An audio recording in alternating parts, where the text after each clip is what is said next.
अस्सलाम वालेकुम नाज़रीन, यूट्यूब चैनल पर एक दफ़ा फिर आपको खुशामदीद। कौमी सलामती का इजलास हुआ। उस कौमी सलामती के इजलास में सिक्योरिटी के मामलों पर भी ब्रीफिंग दी गई और उसके साथ साथ इकॉनमी के मामलों पर भी ब्रीफिंग दी गई। मैं नहीं जानती, उसका एलामिया भी जारी हो गया, लेकिन मैं नहीं जानती कि उसमें कितना सच बोला गया, क्योंकि हमें सच हुकूमती सतह पर नहीं बताया जा रहा, हमें सच अवाम को एतमाद में नहीं लिया जा रहा, अवाम को नहीं बताया जा रहा कि आने वाले दिन पाकिस्तान के लिए किस हद तक मुश्किल साबित हो सकते हैं, कितनी बड़ी एक तकलीफ दे सूरत हाल हो सकती है। जनवरी और फरवरी बड़े क्रूशल मंथ्स हैं। उसकी वजह पाकिस्तान की इकॉनमी है, उसकी वजह पाकिस्तान में होने वाली अब तक पॉलिटिकल इंजीनियरिंग है, उसकी वजह पाकिस्तान में होने वाली वो रस्साकशी है और वो सियासत है जो कहते हैं कि हम सियासत नहीं करते और उसके बावजूद वो सियासत करते हैं, और उसके साथ साथ सियासतदान भी उतने ही जिम्मेदार हैं। लेकिन हकीकत यह है कि पाकिस्तान इस वक्त डिफ़ॉल्ट के करीब है। पाकिस्तान की तारीख में पहली दफ़ा ऐसा हुआ है कि पाकिस्तान में जो रिजर्व्स हैं, जो पाकिस्तान के स्टेट बैंक के पास कम है और कमर्शियल बैंक्स के पास ज़्यादा है। 5.88 बिलियन इस वक्त कमर्शियल बैंक्स के पास है और 5.8 बिलियन इस वक्त स्टेट बैंक के पास है। हमारे पास अगले माह हमें 8 बिलियन की अदायगियाँ करनी है, उसके लिए हमारे पास पैसे नहीं है।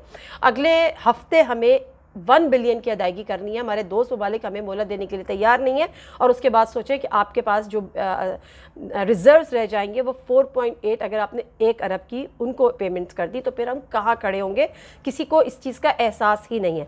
तमाम के तमाम सियासी जमातों से मैं इससे मुखातिब हूँ। हाँ, हमें अगर जो सच बताया जा रहा है वो भी गैर आधा सच बताया जा रहा है, लेकिन हमें ऐसा लगता है कि हमारे इस मुल्क में सिवाय इसके कि क्या होना है, सियासी जमातों का कौन सी सियासी जमात को किस्सा उठाना है, किसका बाजू कब मरोड़ना है, किसको कब रिलीफ देना है, किसकी डोर किस तेज़ खींचनी है, किसके स्ट्रिंग्स पुल करने हैं, किसको थोड़ी सी स्पेस देनी है। कराची एक दफ़ा फिर खबरों में है, और कराची क्यों खबरों में है, और ये बात मैं तो खैर बहुत अरसे से कह रही हूँ, क्योंकि I am being a Karachiite, I know Karachi politics comparatively better than the people sitting in Islamabad or in other cities or in other provinces of Pakistan. मैंने शुरू में ये बात की थी कि पीटीआई को कराची से ख़त्म करने के लिए, उसको मिनिमाइज़ करने के लिए, उसको श्रिंक करने के लिए, उसको स्क्वीज़ करने के लिए बड़ी मुनज़्ज़म किस्म की प्लानिंग हो रही है, और वो चीज़ें अब खुलकर सामने आ गई हैं। कामरान टिसोरी साहब की गुफ्तगू में सुन रही थी एक प्रोग्राम में शाज़ेब खानज़ादा की, तो वो कहते कि इसमें इस्टेब्लिशमेंट का किसी किस्म का कोई रोल नहीं है। तो मुझे बड़ी हंसी आई ये सुन के। With all due respect Kamran Tessori साहब, अगर इस पॉलिटिकल इंजीनियरिंग में और कराची की होने वाली पॉलिटिक्स में और सिंध की पॉलिटिक्स में अगर इस एस्टैब्लिशमेंट का रोल नहीं होता, तो कामरान टिसोरी साहब ये बात आप भी बखूबी जानते हैं कि आप उस वक्त गवर्नर सिंध नहीं होते। आपकी क्या खिदमात है एमक्यूएम को लेकर, आपकी क्या एफिलिएशन है एमक्यूएम को लेकर, yes everybody nose very well. फिर आप एक जगह आपने कहा कि ये सियासी हो जाएगा, मेरा मनसा मुझे इजाज़त नहीं देता सियासी बात करने की। एक सवाल जो शाज़ेब खानज़ादा साहब बार बार पूछते रहे और उसका जवाब आपने नहीं दिया, लेकिन आपने कहा जी सियासी बात मैं करना नहीं चाहता, लेकिन जब पीटीआई की बात आई तो खुलकर आप उसके खिलाफ आके खड़े हो गए। तो आप अगर गवर्नर सिंध हैं और आपको सियासी बात नहीं करनी थी तो आपको पीटीआई के अगेंस्ट भी नहीं करनी थी, लेकिन ये आपको पता है और आपको ये बात इस्टेब्लिश करनी है कि आप पीटीआई के अगेंस्ट हैं, और जो तमाम के तमाम जो मोटिव है, जो गोल है इस तमाम इंजीनियरिंग के पीछे, वो यही है कि पीटीआई का रोल सिंध से और कराची से स्पेशली ख़त्म करना है। उसके लिए किया क्या जा रहा है हमें और आपको सबको पता है कि एमक्यूएम पाकिस्तान को दोबारा से उनके जो धड़े हैं, जिसमें पीएसपी है, मुस्तफ़ा कमाल साहब है, उसमें फारूक सत्तार साहब का ग्रुप है, उनको सबको मिलाया जा रहा है। आप मुझे बताएं 2000 इससे बड़ा सबूत क्या होगा कि 2015 या 2016 2015 I guess if I am not wrong, और 16 जब पीएसपी बनी, यानी मुस्तफ़ा कमाल साहब वापस है, तब से अब तक आज क्यों वज़ीर आज़म पाकिस्तान को ख्याल आया कि मुस्तफ़ा कमाल से मिलना चाहिए। मुस्तफ़ा कमाल साहब किस कैपेसिटी में जाकर इस्लामाबाद में पीएम से मुलाकात करते हैं, उस मुलाकात का एजेंडा क्या था, उनकी रिप्रेजेंटेशन कराची में क्या है, उनका वोट बैंक कराची में क्या है, वो कितने बड़े स्टेक होल्डर हैं इस वक्त, सब जानते हैं। लेकिन बहरहाल उसके बाद भी कुछ बड़ी इंपॉर्टेंट मुलाकातें हुई हैं, जिसमें मुस्तफ़ा कमाल साहब की हुई हैं, एमक्यूएम पाकिस्तान के रहनुमाओं की हुई हैं और दीगर लोगों की हुई हैं, तो बड़ी इंपॉर्टेंट मुलाकातें हुई हैं। अब जो बात ये करते हैं कि जी इसमें इस्टेब्लिशमेंट का रोल नहीं है, तो ये तो अब मैं और आप इसमें कुछ नहीं कह सकते, और मैं ख्याल अभी थोड़ी सी एहतियात भी कर, मैं तो जिसको कहती हूँ कहते हैं जी अभी थोड़ी सी आप एहतियात करें, तो हम तो पहले भी एहतियात करते थे, हम तो अभी भी एहतियात करते हैं। तो सवाल यहाँ पर यह है कि एक सवाल जो मुस्तफ़ा टिसोरी साहब से शाज़िब खानज़ादा ने बारहा पूछा, लेकिन टिसोरी साहब ने उसका जवाब नहीं दिया।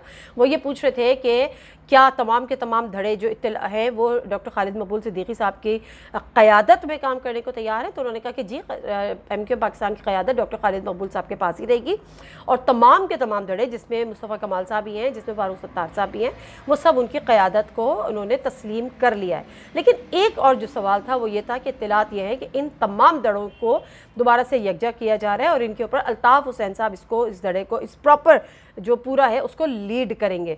तो क्या ऐसा होगा? तो उन्होंने इसका कोई जवाब नहीं दिया सिवाय इसके कि हैंकी पैंकी के जी वो मैं सियासत नहीं करना चाहता हूँ, मैं फ़ला नहीं करना चाहता, मैं कराची के लिए बेहतर करना चाहता हूँ, कराची के मसलों के लिए बेहतर करना चाहता हूँ। आप बिल्कुल सही चाहते हैं। अगर हकीकतन आपकी सीरियसली यही अप्रोच है तो मेरा ख्याल है हर कोई आपके साथ खड़ा होगा और साथ उसको खड़ा होनी चाहिए। लेकिन क्लैरिटी नहीं है। असल मसला ये है कि क्लैरिटी नहीं है। मैं इस बात को भी बहुत अरसे से महसूस कर रही हूँ, इस किस्म की इतलात हमें मिल रही हैं कि कराची की सियासत में MQM लंदन की वापसी होने जा रही है।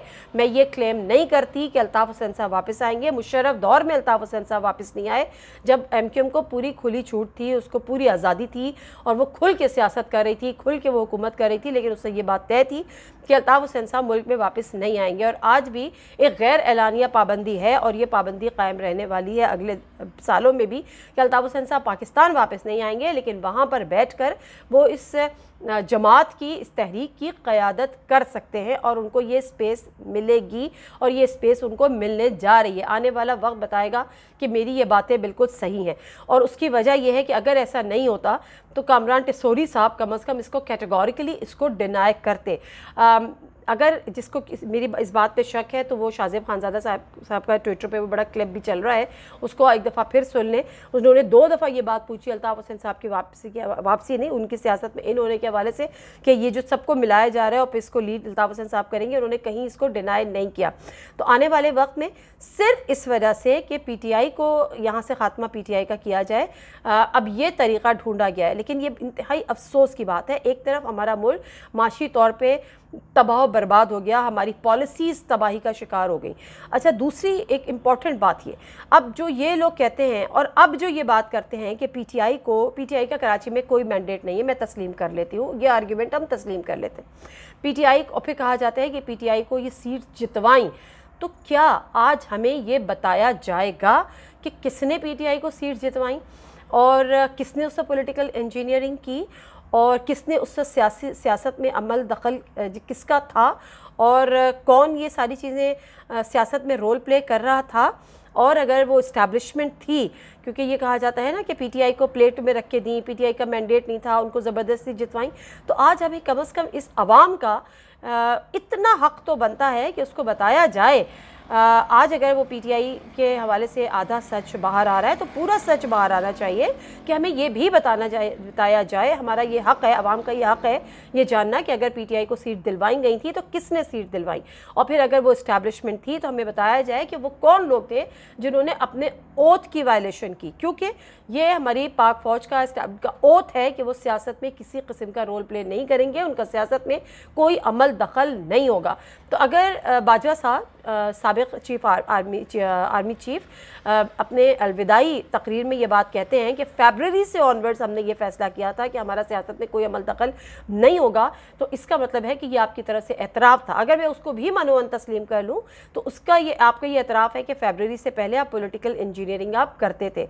फिर अब जो आप अपने आप को क्लीन चिट दिलवा रहे हैं, बड़े बड़े कॉलम्स लिख कर और आधा सच अवाम को बताने की कोशिश कर रहे हैं, और दोनों तरफ से, सियासतदानों की तरफ से भी आधा सच है, बाजा साहब की तरफ से भी आधा सच है, PMLN भी आधा सच बताती है, ख्वाजा साद रफ़ीक साहब भी आधा सच बता रहे हैं कि जी हमारे साथ ये हुआ ये हुआ ये हुआ, लेकिन जिन्होंने किया उनके खिलाफ कार्रवाई करने का सोचते भी नहीं है, हिम्मत भी नहीं करते, ज़बान से लफ्ज़ भी अदा नहीं करते। इमरान खान साहब बताते हैं कि हमारे खिलाफ ये हुआ ये हुआ ये हुआ, वो कौन था, वो एक आदमी था, वो बाजवा था, लेकिन अगर उनसे ये पूछो कि अगर आप बरसर इख्तिदार आपकी जमात आती है तो क्या आप उनके खिलाफ कार्रवाई करेंगे, तो उस वो कहते हैं नहीं जी हम मूव ऑन करेंगे। तो सवाल यहाँ पर यह है कि आधा सच बता के और जो ये तस्लीम करते हैं कि इस्टेब्लिशमेंट में आपका रोल था, तो वो अपने रोल को किस तरह से डिफेंड करेंगे और क्या ज़िम्मेदारों के ख़िलाफ़ ओथ की वायलेशन के तहत कार्रवाई होनी चाहिए, या जो 62, 63 और सादिक और अमीन है वो सिर्फ सियासतदानों के लिए ही है कि वो सॉफ्ट टारगेट है।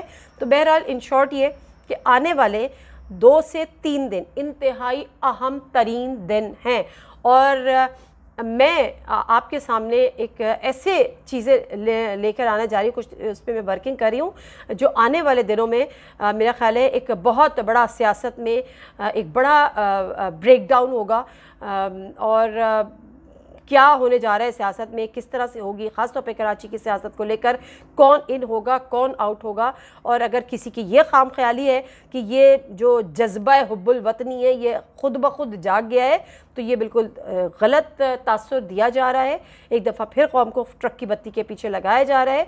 पूरी पॉलिटिकल इंजीनियरिंग इस कॉज के इस टारगेट के पीछे हो रही है और इसका अदराक पीटीआई के लोगों को बखूबी है, आवाम को भी बखूबी है। आने वाले दिनों में मज़ीद क्लैरिटी होगी तो चीज़ें आप तक पहुँचाएंगे। नादिर मिर्ज़ा को इजाज़त दीजिए, अल्लाह हाफ़िज़।